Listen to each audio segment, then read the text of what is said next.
Happy Veterans Day, everyone. Bionics here, or as they used to call me in my Navy days, LS3. And welcome to our special episode where we are honoring those that have served and are currently serving in the United States Armed Forces.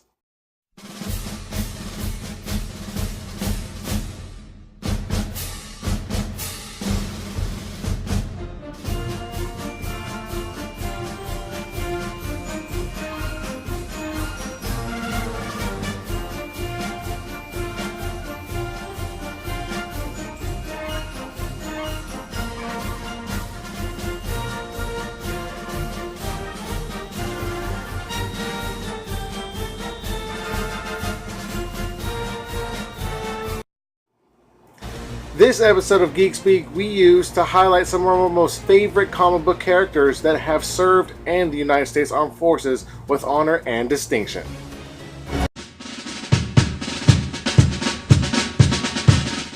We kick off today by saluting one of America's first Avengers and superhero, Marvel, respectively, Captain America. One of the most recognized soldiers in any kind of comic book, really. Steve Rogers tried to enlist multiple times in the United States Army, but he was usually rejected because of his small stature and supposed weakness. Eventually, he was chosen for America's secret super soldier experiment, where he would be given his super soldier serum, which gave him greater physical strength, agility, speed, and stamina. He went on to fight Hitler and Hydra during World War II and became the iconic hero that we know today.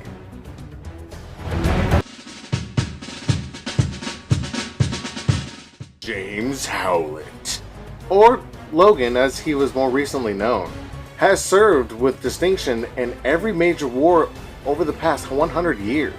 Born in the late 1800s, he was gifted with a healing factor mutation, drastically slowing down his aging process and basically giving him the ability to heal from almost any mortal wound.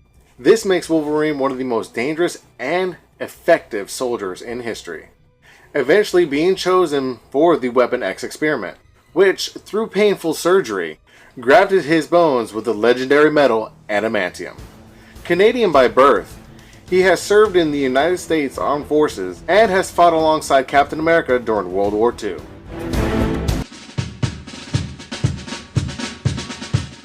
Before she became the heroine Captain Marvel, Carol Danvers enlisted in the United States Air Force and rose to the top of her class.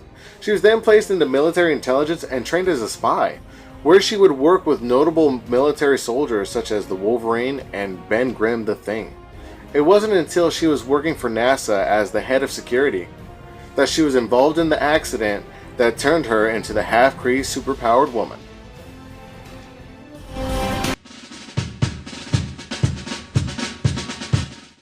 Before he became one of the core members of the Fantastic Four, Ben Grimm was a highly decorated soldier and became one of the United States Air Force's best test pilots. He would be sent on many missions, and most of them would be pretty dangerous, as us comic geeks love, you know. I mean, come on, what's a comic without action? Some danger. He would eventually move on to NASA, where he would be trained as an astronaut pilot. His skills as a pilot in both the military and the space program is basically what pushed him to become the lead astronaut pilot in the shuttle that created the Fantastic Four.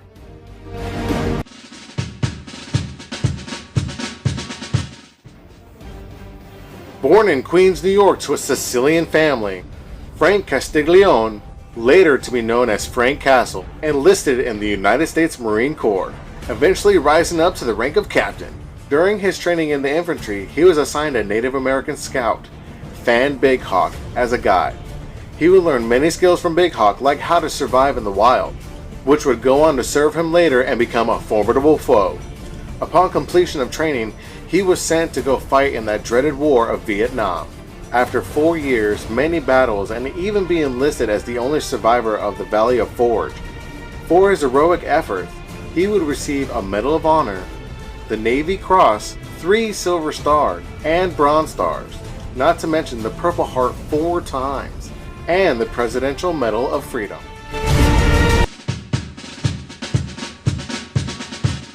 Wanted to be an architect, but when he graduated from school, He ended up joining the United States Marine Corps. He gained valuable training and excelled in his role as a deadly United States Marine sniper. Using his military focus and discipline, he became one of the greatest Green Lanterns of his time.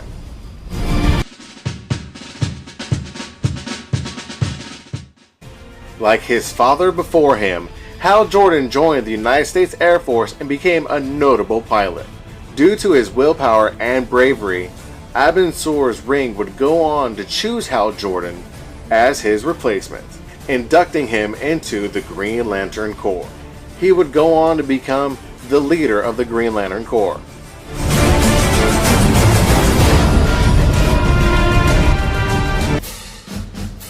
Thank you again for watching When Geeks Speak, and a huge thank you to those currently serving and those who have served. Thank you for volunteering your life to support us, our country, and our freedom. If you enjoyed this list and want to talk about it, or you want to discuss other comic book characters that have served in the United States Armed Forces, please do so in the comment section below.